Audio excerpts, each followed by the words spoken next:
Good evening. Well,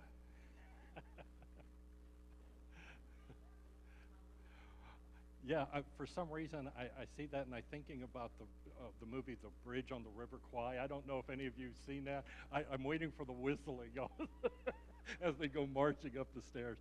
But it was good whistling, I must admit.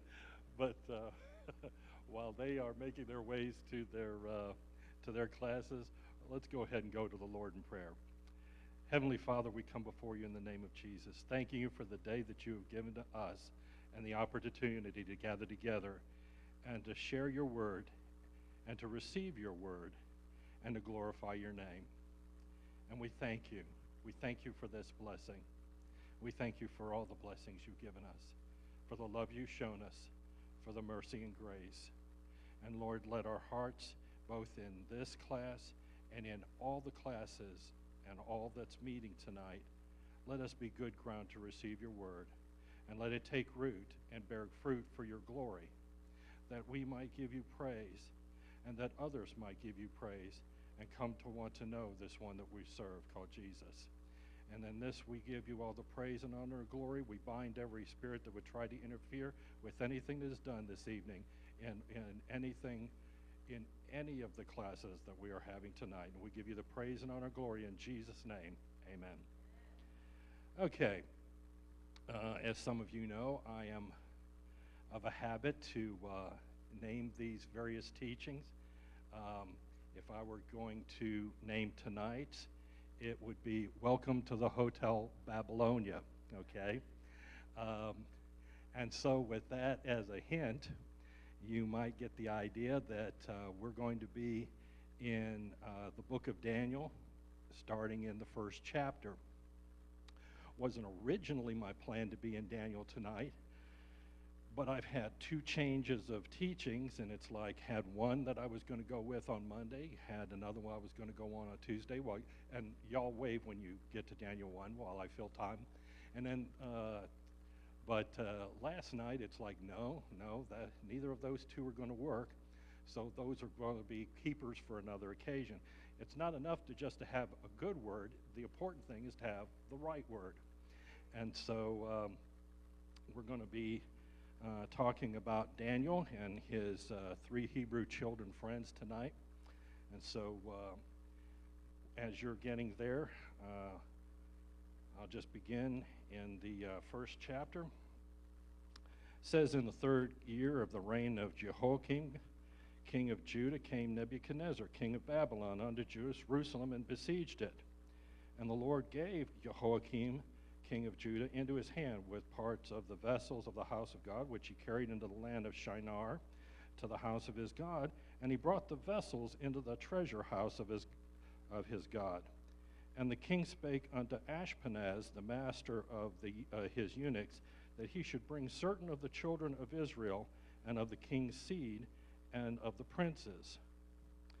Okay, children in whom was no blemish, but well favored and skillful in all wisdom and cunning in all knowledge and understanding science, and such as had ability in them to stand in the king's palace, and whom they might teach the learning and the tongues of the Chaldeans.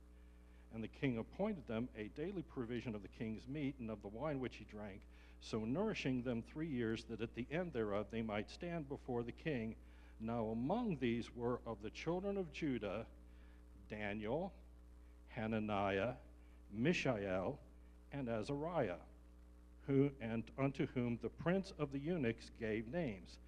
For he gave unto Daniel the name Belteshazzar, and to Hananiah of Shadrach, and to Mishael of Meshach, and to Azariah of Abednego. Okay, let's hit the pause button right there. Okay, so what we have here is this was the end of the kingdom of Judah. Basically, for 490 years, they had not let the land have its Sabbath rest, and under the words of the prophet Jeremiah, it's like, since you're not going to do what I told you to do, I'm just going to give you a time out. and let you go into captivity for about 70 years. Afterwards, I'll let you return to the land. Now, that wasn't the only sin they committed. It just happened to be the one with a time factor attached. And so, basically, Judah, not learning from its northern neighbor, the house of Israel, who did wickedly and got sent into captivity, unfortunately did much worse. And so the Judahites did much worse than the northern house of Israel. Well, surprisingly enough, this did not please God. Who knew that God wasn't a big fan of their sins? So basically, at one point, there's a interesting little situation that's going to occur that we'll reference in a moment. But what happened was God finally dropped the dime on them, and it's like, okay, boom, the coin is in the machine. Now the song's going to play. I have dropped the dime in the rockola, and here's the tune I'm playing. The tune is, you're going into captivity. And can I tell you, captivity is not a very fun place to be. But it's not like he didn't spend a very long time warning them. Now, you know, captivity is one of those interesting little things. Before there is a physical captivity, there's always a spiritual captivity. Because before God allowed these nations to go into physical captivity, they were already in spiritual captivity to idolatry and all kinds of other sins. As a result, God allowed them to experience the physical captivity, because the problem with people who are in spiritual captivity is most of them don't want to recognize it. Because in fact, the interesting thing is, people who tend to be in spiritual captivity will be the ones who will often proclaim their freedom most vocally. I'm thinking about what happened when Jesus was having one of his many debates, where he talked about basically, he's talking with the Jews, and basically what they're saying is that basically we have Abraham as our father, and we have never known bondage. Excuse me. I'd have to call him out on that. It's like, wait a minute, hold on. You're telling me that you're in no kind of bondage, that you're absolutely free. Let me see here. Your Sadducean priesthood has to send a yearly bribe to Rome in order to get their approval and keep their position. Tell me again how free your religion is. Or maybe you'd like to tell me, since you're not in any kind of bondage, that these kings, the Idumean house of Herod, who also was installed by Rome and given permission by Rome to rule over you, tell me again how your royalty is free. Or maybe you just like to tell me what an autonomous nation you are. Or better yet, why don't you walk over, there's this guy, he's a recent arrival, his name is Pontius Pilate, and see if you can sell to him how you guys aren't basically, how free you really are. See, that kind of stuff, it's like, don't give me that nonsense. You're about as free as a bird in a cage. Okay? You do what Rome tells you to do. And if you don't, they're going to bring in the troops on you. So don't get the idea that, and of course, some years later, when the troops rolled in and they burnt the temple and they put down the rebellion, They found out how truly free they weren't. But Jesus didn't call them on the reality of their physical deal. What he did was he called them on the reality of their spiritual deal. So let me run over here. I believe what I'm looking for is actually in John chapter 8. So let me see if I can find that real quick. Let's see here. Nice little conversation he's having with them as always. Okay.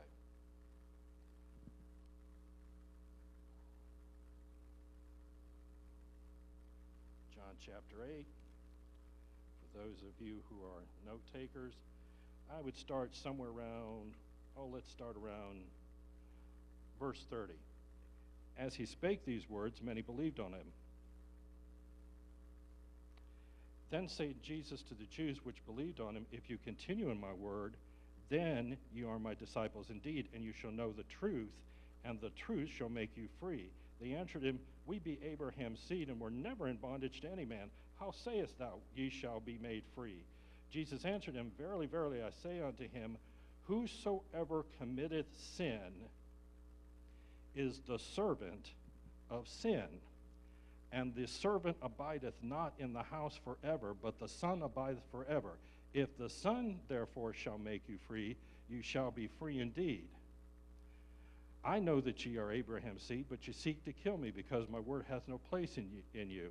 I speak that which I have seen with my Father, and ye do that which ye have seen with your father.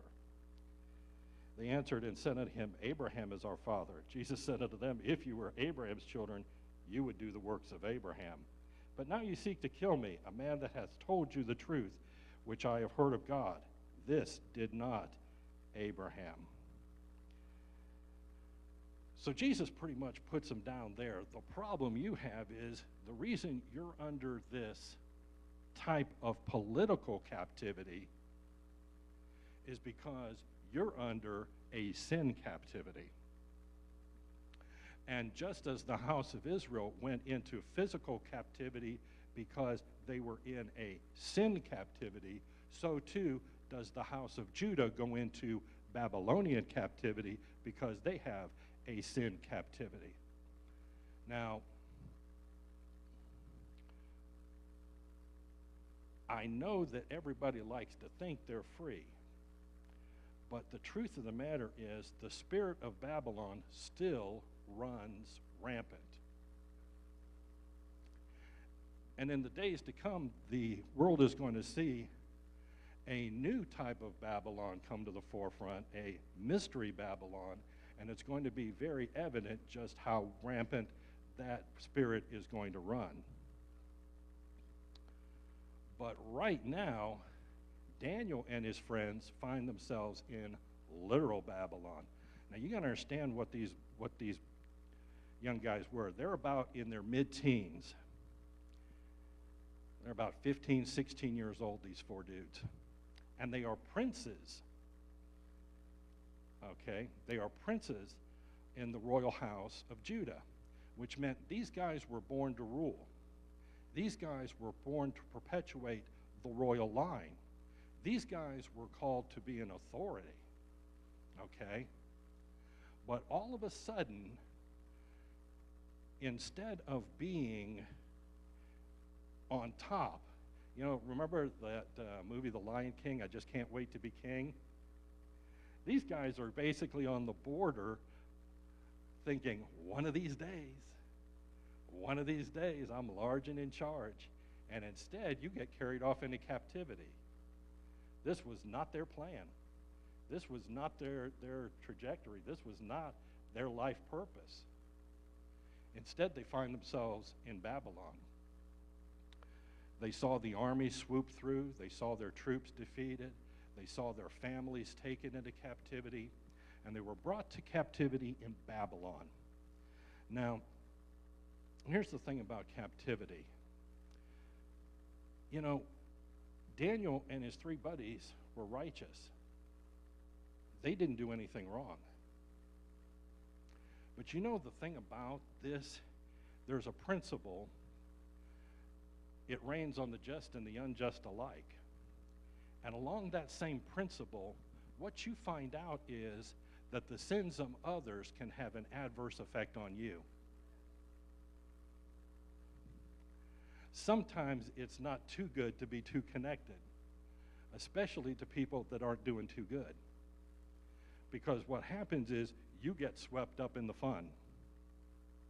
And so Daniel and his three buddies end up, through no fault of their own, being caught up in the result of other people's sin.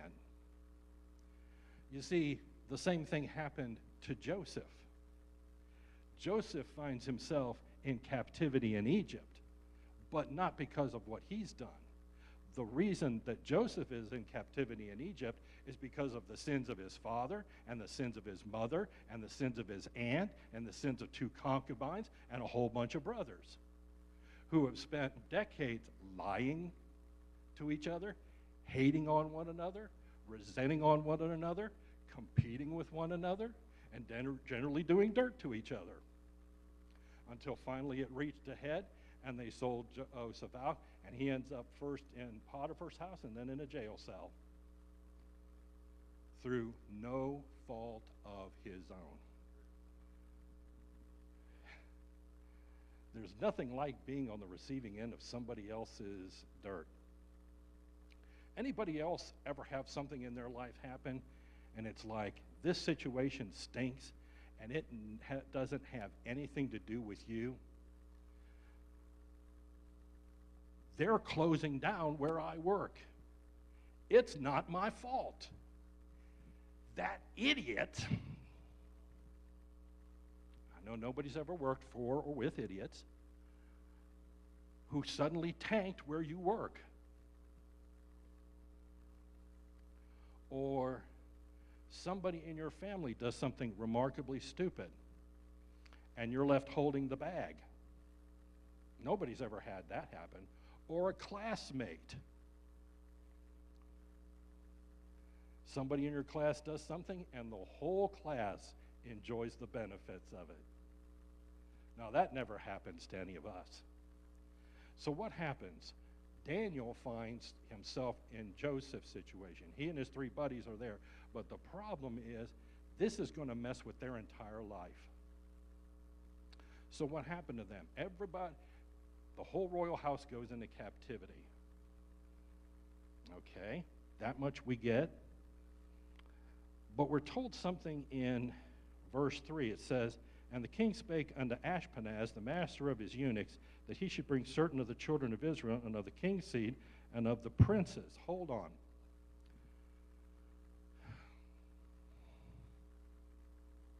The master of the eunuchs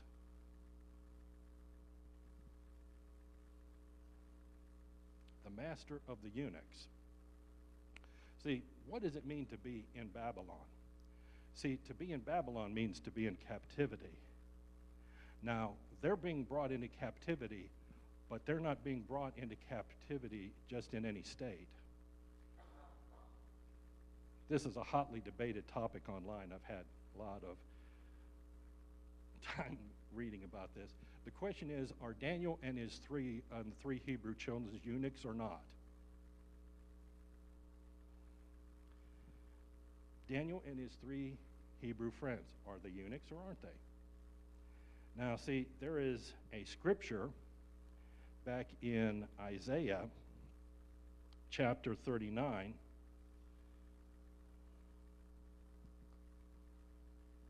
For those of you who are note takers. And it basically talks about verse 5. "Then said Isaiah to Hezekiah, Hear the word of the Lord of hosts. Behold, the days come, that all is in thine house, and that which is thy fathers have laid up in store unto this day shall be carried to Babylon. Nothing shall be left, saith the Lord.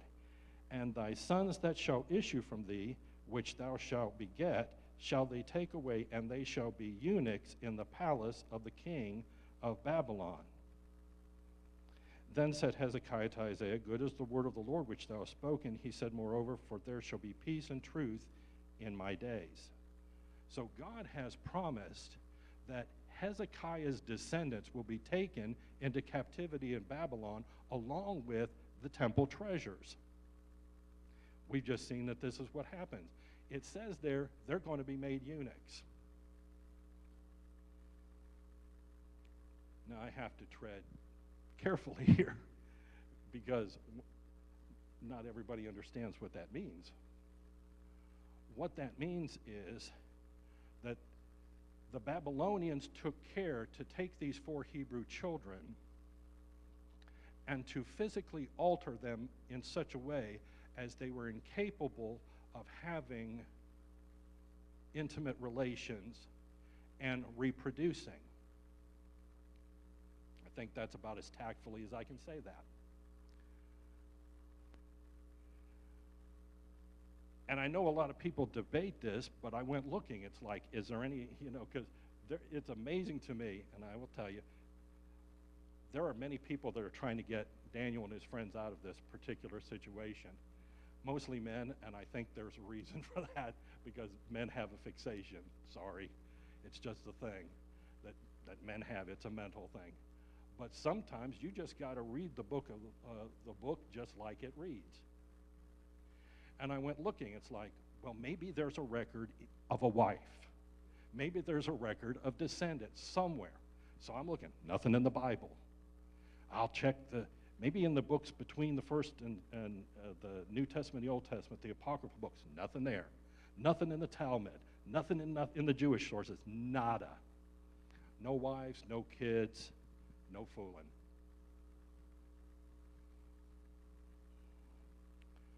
Now, so what they did was, when they took them into captivity, they held the youngest ones there, and you'll see what they did is they took the best and the brightest among the young people, because they were leverage against their parents and grandparents in the royal houses that were actually in captivity with them. Because if you have their children and grandchildren, the parents and grandchildren are less likely to try to start a revolt at the cost of those people's lives. That's called leverage. And the thing about it is, if you take away their ability to have children, then you never have to worry about them starting up a revolt against you for the sake of their children and their grandchildren. Now, for people like Daniel and his friends, that's a pretty rotten thing, because they were royalty. They were expected to perpetuate the royal line. Now, but this is what Babylon does to you. You're probably thinking, well, Michael, this is all fascinating and all that, but why are you belaboring this point? What's the big deal here? Well, it's very simple, because in the book of Genesis, God basically told Adam and Eve, be fruitful and multiply, go forth, subdue the earth, and have dominion over it. In short, through your love and intimacy, reproduction, this is the means by which you will populate the earth and subdue it and have dominion over it. This is what I call the Adamic mandate. This is what you're supposed to do. But to Abraham and his seed, there was a promise made that your seed will be as the stars of heaven and as the sand of the sea for multitude. And so to take away that, to take away their ability to reproduce, was to take away the promise. To take away that was also to take away their inheritance, for children are an inheritance from the Lord. So they took away the promise, and in doing so, they basically made fun of the covenant of God to Abraham. And they not only did that, but they took away their inheritance, so much so that in Isaiah chapter 56, verses 3 through 5, you can read it yourself later, God, through his prophet, had to tell them that when you come back for the land, there's still a role for you eunuchs. There is still a role for you Sabbath-keeping eunuchs. And a role that will be better for you than sons and daughters.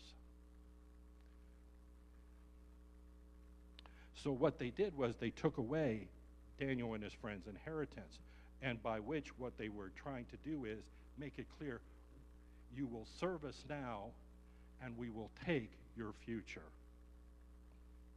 We are taking your future. And that's part of what Babylon does. Babylon is about taking particularly the youngest, but anyone they can get a hold of, and taking away your future.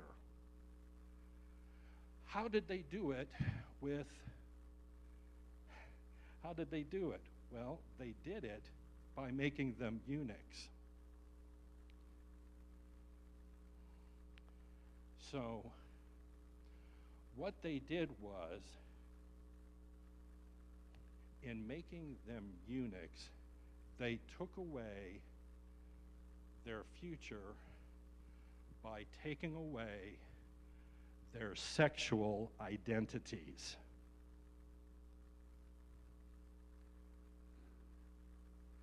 Babylon steals future of multitudes of people today.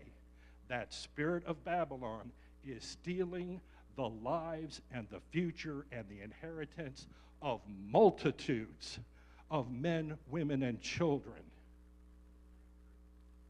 by taking away their sexual identities. You don't have to do it physically if you can do it between the ears. And that is an indicator of the spirit of Babylon. Do you think we're getting there? So Daniel and his friends are already experiencing what it means to be in Babylon. And so they're put under the authority of the chief of the eunuchs. So it says here, children in whom was no blemish, well-favored, skillful in all wisdom, cunning in knowledge, understanding science, and such as had ability to stand in the king's palace, that they might teach the learning and the tongue of the of the Chaldeans. Now here's the interesting thing. Babylon doesn't just want to take away your future. Babylon doesn't just try to take away your sexual identity.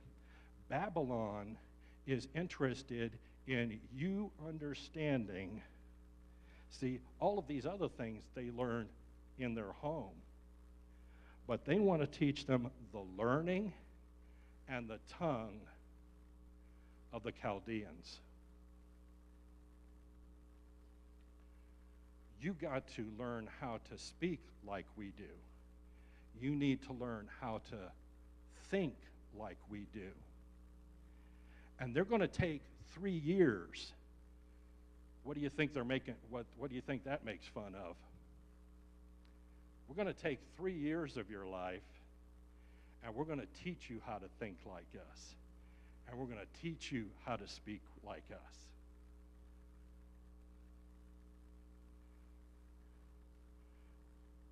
Let me tell you something. The spirit of Babylon right now is taking people and they're learning to speak Babylon. They're looking to think Babylon. They are learning the ways of Babylon. With all of the idolatry, with all of the sin, with all of the darkness. They are being indoctrinated. They are being educated. They are being taught.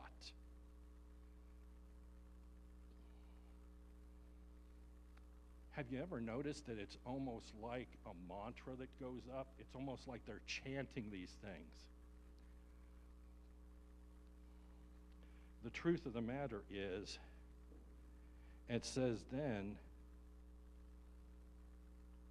and they appointed them a daily provision of the king's meat and the wine which he drank, so nourishing them 3 years, that at the end of thereof they may stand before the king. I want to get back to that thing about the meat and the drink. But it says, now these were the children of Judah, Daniel, Hananiah, Mishael, and Azariah, unto whom the prince of the eunuchs gave names, for he gave unto Daniel the name Belteshazzar, to Hananiah Shadrach, to Mishael Meshach, and to Azariah Abednego. Why did they rename them? Very simple principle. If you name it, you have authority over it. Children are named by their parents because their parents have authority to do that. You are my son, you are my daughter, therefore I name you and I define you. When God told Adam, I'm going to bring the animals in front of you, and whatever you call them, that's what they're going to be called. And Adam named them, Genesis chapter 2, and that's what they were called, because Adam was supposed to rule the earth, and to name those animals was representative that God had given him the authority of over those animals. If you have authority over it, you can name it. God has a habit of doing that. In fact, I'll give you a few examples. In Genesis 17, verse 5, he took a man named Abram, who was his friend, and he called him Abraham. And he took his wife in that same chapter and changed her name from Sarai to Sarah. And then he took a man named Jacob and he renamed him Israel. And he took a man named Simon and he called him Peter. He gave them new names because others had defined them, and it was time for God the Father to redefine them. And can I tell you, there's a day in which, according to the book of Revelation, chapter 2, verse 17, God's going to hand each of us a white stone. And on that white stone, there's going to be a name known. And it's going to be a private thing between each and every single one of us and God, because only God and we will know the name that he has given us that's on that stone. God's going to rename all of us. He has a secret name. The only person who truly knows who each of us really is the one who ordained our existence in the first place. No one will ever know me like he knows me. So he didn't just rename people. God has a tendency to name people. He took a child in the womb and he named him Ishmael in Genesis 16. And he took a boy named Isaac and he named him in Genesis 17. Now here's a really great name. Here's one you really want to be named. Maher Shalel Hazbaz. That's a name for you. You can check that one out in Isaiah 8, verses 3 and 4. And then there's three that are in Hosea chapter 1. You can check out Jezreel, Lo Ruhamah, and Lo Amai, which means basically God scattered, not pitied, and basically not my people. Now, those are some great names. Trust me, you didn't want to get those. But in the New Testament, God had a real thing about giving out a couple names there too. He told a man named Zechariah, you're going to have a son, and you're going to name him John. And when he questioned the angel about that, it's like, apparently you don't know who's standing in front of you. So you're not going to say anything more that's going to be stupid until this child is born. And he couldn't say anything more for 9 months until there was a squabble about the time that he's supposed to be circumcised. And it's like, what are we going to call him? And finally, he opens his mouth. His name is John. And that pretty much said it all. And then there was another one to whom the angel appeared, a woman named Mary. You shall have a son, and his name shall be Jesus. You know, there's times when it's important enough, he's not going to let anybody else enter the process. No, you don't understand. Nobody else gets to define these two but me. I'm not changing no names. I ain't fixing nothing. I ain't intervening in nothing. These two, I've got these two from the get-go. Nobody's messing this up. So what does Babylon want to do? Babylon wants to do what Babylon always does. What did they do with Joseph? Well, we'll just give him a new name. We'll give him an Egyptian name. What does Babylon do? They give you a new name. Because once they can name you, they have authority over you. Now the question is, who's labeling you? Who's labeling us? Anybody ever get labeled? Let me tell you something. The servant is not greater than his master. Remember what happened with John and Jesus? You know, you said that John had a devil because basically he's wearing this funky coat and he's eating wild loaves of honey, and you say, look, behold the Son of Man. He's a wine bibber and a glutton. It's like, you know what? It doesn't matter what we do.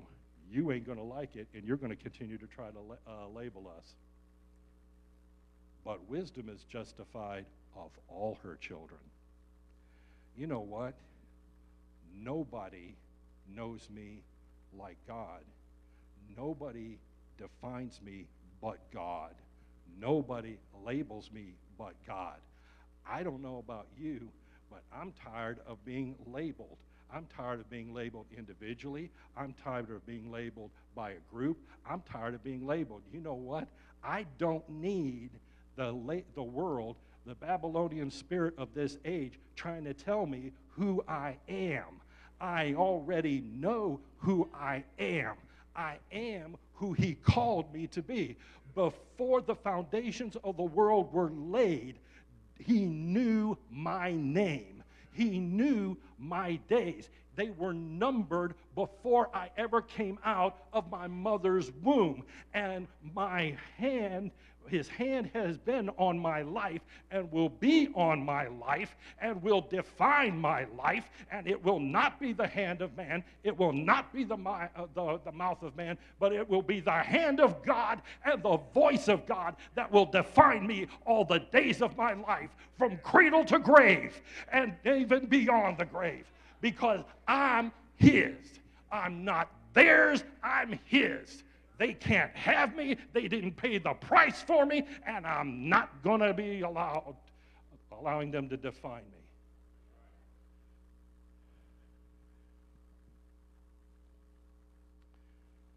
Unfortunately, there's a lot of people that Babylon is labeling and is defining. And they're indoctrinating him. And they're telling him, this is who you are, and this is what you are, and this is how you're supposed to think, and this is how you're supposed to speak. Because when the king of Babylon tells them to jump, they're going to be expected to jump.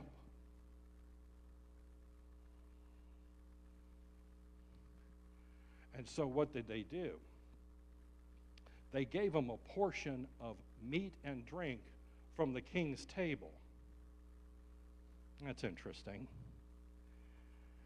And the funny thing is, they were made eunuchs. They were told, this is where you're going to go. We've made you into eunuchs. We have now renamed you. We're about to send you to school so you can learn what we know, and you can learn to speak like us. But it's when you get to this thing about the food and the drink that all of a sudden, verse 8, but Daniel purposed in his heart that he would not defile himself with the portion of the king's meat, nor with the wine which he drank. Wait a minute. Hold on. It's like, wait a minute. What's the deal with that? I mean, all this other stuff's pretty bad. It's like, what's the deal here? All of a sudden, this is where he says, no. I put up with all this other stuff, but this is my line. This is my line. And he goes to the chief of the eunuchs and says, no, I'm not down with this. No, I'm not taking the wine, and I'm not taking the king's meat. And it's like, no, you don't understand. If you don't do this, I can get myself in some serious trouble. It's like, you got to find another way. So why is there? And people will say, well, what the king was giving them was probably not kosher. They're devout Jews, and he wants them to eat a pulled pork sandwich. You know what I mean? And that's not kosher, and they're not going to go with it. And it's like, yeah, no, I don't think so. This wasn't about dietary laws. This wasn't about the meat, because it says he wouldn't drink the wine either. So if it's not about whether it's kosher or not, why is it that he won't take the food or the wine from the king's table, from the king's portion? And it's a real simple deal, because that had already been offered to the king's gods. And that which was offered to the king's gods and then was put before the children of Israel was part of a ritual in which they would be worshiping the king's gods. The same demons that the king of Babylon worshiped, if they had consumed that food, would be basically what they would be worshiping. It was about a religious ritual that worshiped demons. And at that point, Daniel goes, no.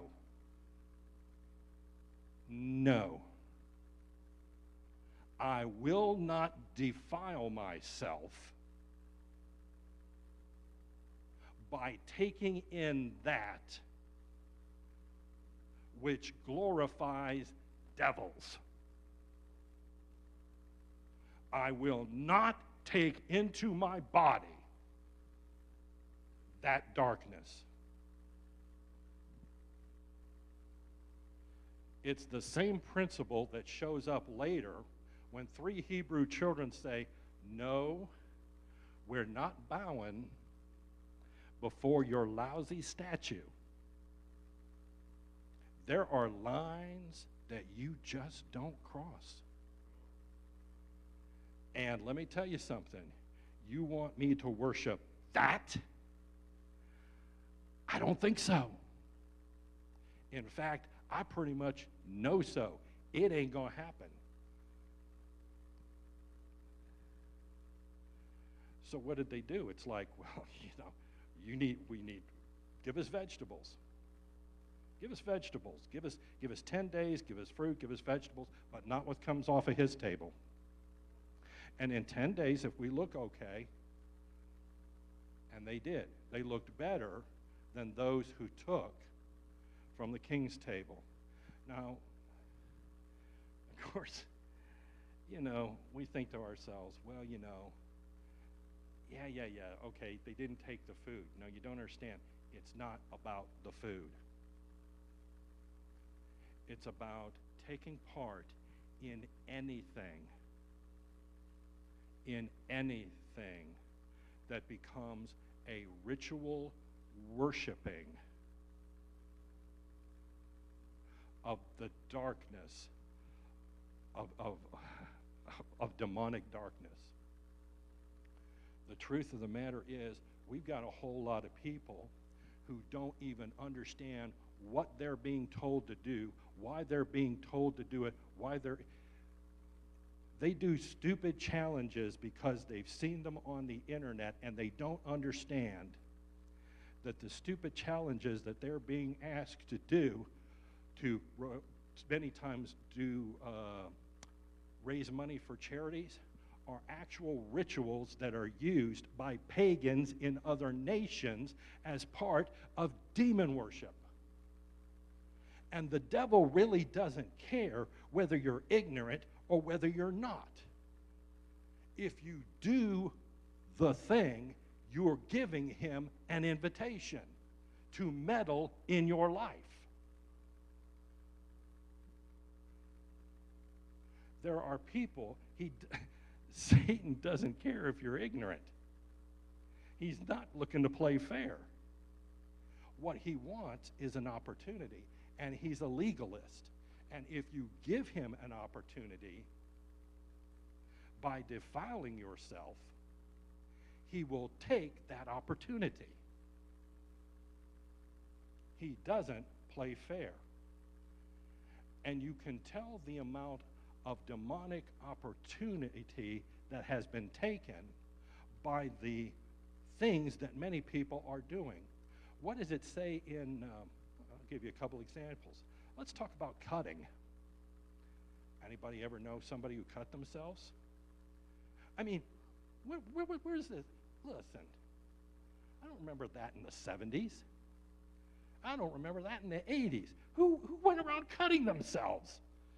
Nobody I went to school with. Anybody go here, decades ago to school and there were just people just cutting themselves like crazy. But take a look at Deuteronomy 19 where it talks about carving on your body.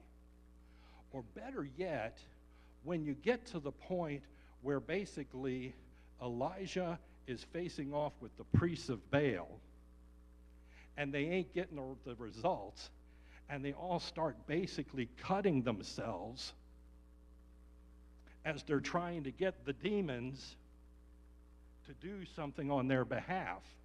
Where do you think this is coming from? What do you think is sparking this in our nation today? There are so many things that people are doing, and they don't even understand that they are being manipulated.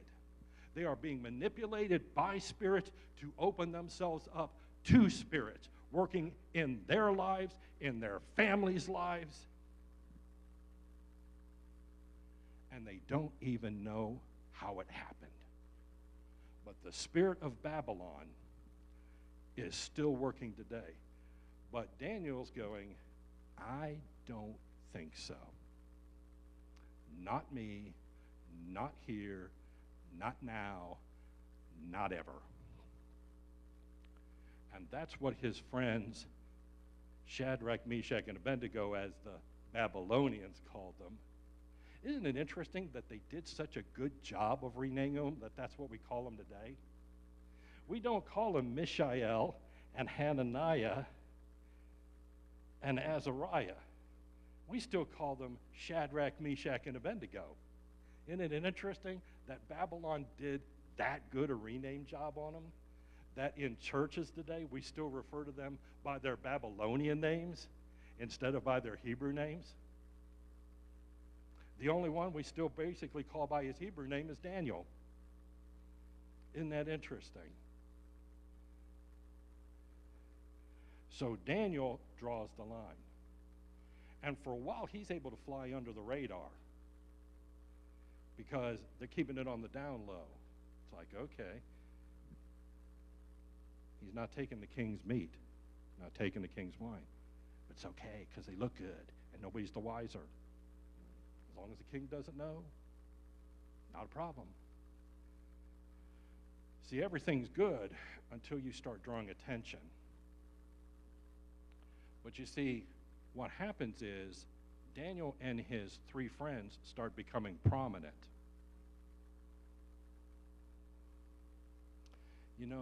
There's something about becoming prominent.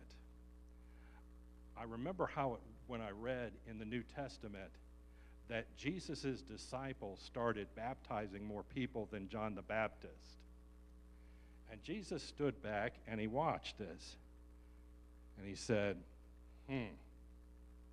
okay, boys, it's time to pack your bags, fold up the tent. We're leaving Jerusalem. We got to go back to the Galilee. Now, I'm sure that they probably thought, but we're baptizing all these people. We're baptizing more. I mean, Jesus isn't baptizing anybody. We're baptizing more than John's and his disciples. I mean, this is a great thing. Why in the world?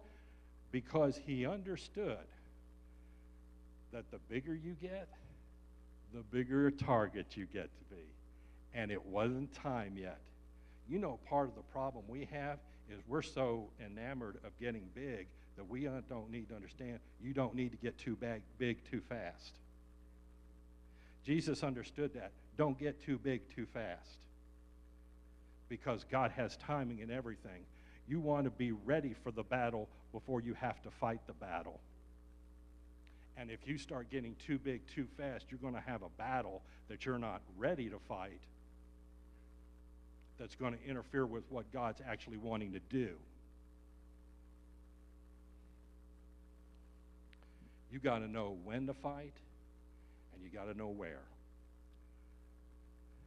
Where it came down to it is they became prominent, and at that point, they became a target. So they're waiting on these three dudes, Shadrach, Meshach, and Abednego. And what happens to them? Well, an idol is set up. Shock. An idol in Babylon. Who would believe it? And everybody is told, when you hear the sound of the sackbut and the dulcimer and all of these other instruments and all the kinds of music, basically everybody gets down and they worship. You're going to bow down and worship. And these three Hebrew children are thinking to themselves, I don't think so. Can I tell you something? Sin has a soundtrack. I mean, is it surprising? Because Lucifer has his pipes and tabrets built into him and always has. Is it not completely unsurprising that sin has a musical soundtrack? When you hear the music, you know it's time to bow. When the tune is your signal,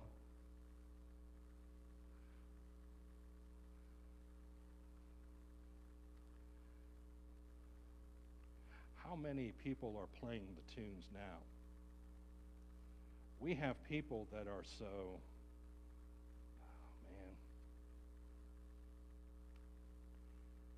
there are reasons why God only allowed certain types of music to be played in the temple.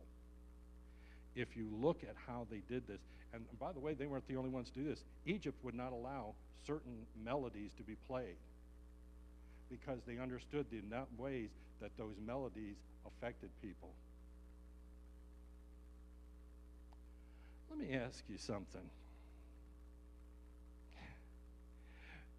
You ever think of a certain sound when you ever hear a certain song from your past? You can be in the most spiritual mood, but all of a sudden you're spinning the dial, and all of a sudden you hear a song, and it's like, I remember that song. I remember where I was when I heard that song. I remember what I was doing when I heard that song. Isn't it amazing how sin has a soundtrack? For some of us, for some of us it's a single. For some of it's like a multi-album set.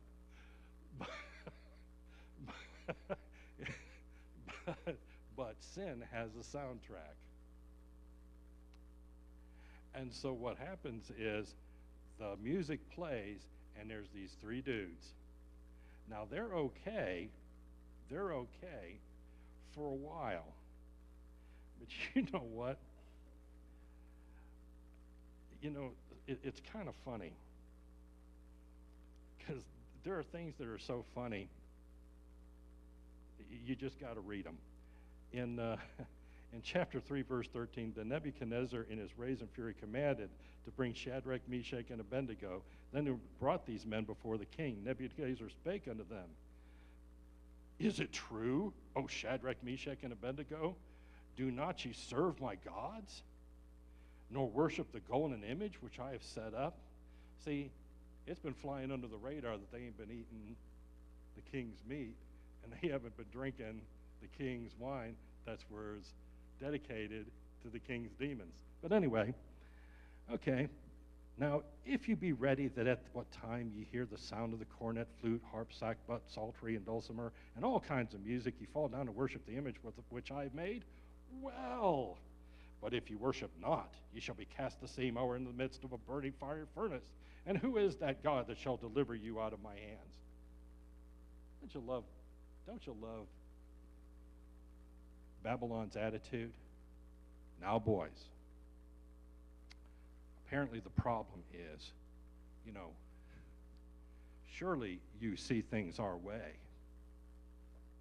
Surely you understand how right we are, how correct we are, that our view is the correct view.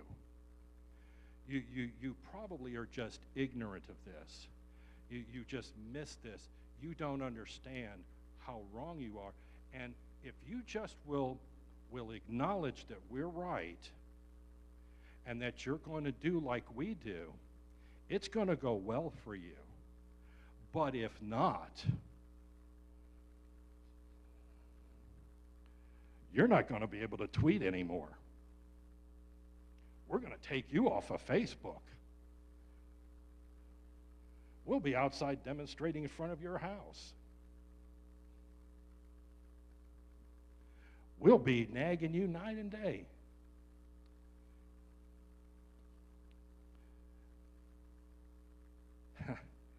Shadrach, Meshach, and Abednego answered and said to the king, O Nebuchadnezzar, we are not careful to answer thee in this matter. Man, the boldness of youth. Okay. If it be so, our God whom we serve is able to deliver us from the burning fiery furnace, and he will deliver us out of thy hand, O king. But if not, be it known unto thee, O king, that we will not serve thy gods, nor worship the golden image which thou hast set up. Then was Nebuchadnezzar full of fury, and the form of his visage was changed against Shadrach, Meshach, and Abednego. Therefore he spoke and commanded that they should heat the furnace 7 times more than it was wont to be heated. Now see, that's where it gets fun. See, the spirit of Babylon will give you an opportunity to see things their way. But if you have the boldness to open your mouth, suddenly that nice, friendly face, that mask is going to drop real fast. And you're going to find out you're dealing with a whole different animal. That's when the ugly face of Nebuchadnezzar and the Babylonian spirit starts really showing itself. So what happens? We're going to make it 7 times hotter on you. Well, that's hardly a big deal. Because let me tell you something. If you truly, there's a point where you got to get like Job. Yet though he slay me, still will I trust him. I think about the old martyr. He was in his 90s, and they were about to kill him, and they gave him a chance to recant. And it's like, but he's done me no harm all the days of my life. And he talked about all the good that the Lord had done for him. It's like, how could I do that? And then they killed him. But you know what? He went with faith and with hope and with trust. And they were willing to do the same thing. And let me tell you something, it doesn't matter how hot they make it. It doesn't matter if it's like when they set up Daniel because he would not stop praying to the Lord, even though they said for 30 days you shall not. It doesn't matter whether it's a lion's den that wants to devour you or a furnace that wants to consume you. The one thing that I know is no matter what the spirit of Babylon brings, that I serve a God who is still the fourth man in the fire. I still serve a God who shuts the mouths of lions. I still serve one who is King of kings and Lord of lords. And yet though he slay me, still will I trust him, for the servant is not greater than his master. And I have counted the cost before I began this journey, and I'll take it to the end, no matter what that end may be. If he delivers me, well, but if not, I'm still not gonna bow. Today, we need to recognize that the spirit of Babylon hasn't changed one bit. It still wants to take the people of God into captivity. It still wants to take away our inheritance, our blessing, our future, our identity, label us, retrain us to where we speak as they do, think as they do, and bow as they do. But there is still a God that in the midst of Babylon, I'm still going to serve. And now is the time to let not just one voice be heard, but to let every voice be heard that names the name of Christ. We are not going to bow, no matter what. And it needs to be said now, and it needs to be said loud more than ever before. And that is the message for this evening. Pastor Glenn, if you'll come.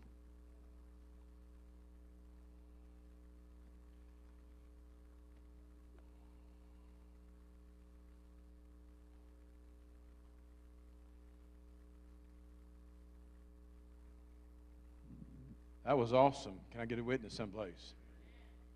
Thank you so much.